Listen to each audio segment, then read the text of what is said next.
Hello, my name is Eran. I'm from Fast Locksmith. I will show you what is a bump key. Please come take a look. This is the Schleg lock. This is the Schleg key. This is actually a commercial lock. That's the way you operate the lock, opening and closing. For right now, I'm going to take this type of key. It's called bump key. I cut it all the way to the bottom, and this is the original key that work on the lock. I'm going to put the key inside. As you see, it's not turning. No matter what you're going to do, it's not going to turn.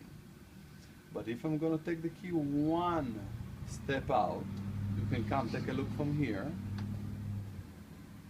See?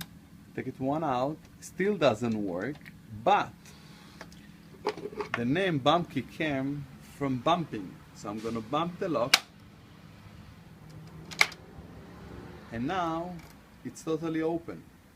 I'll put the key in, and I will do the same to the other side, and I will lock the lock. And the person who have the lock will come later on and is going to use his key, and it will continue to work, and nobody will ever know that someone was there. I hope you like the movie. We're going to do many more. Thank you.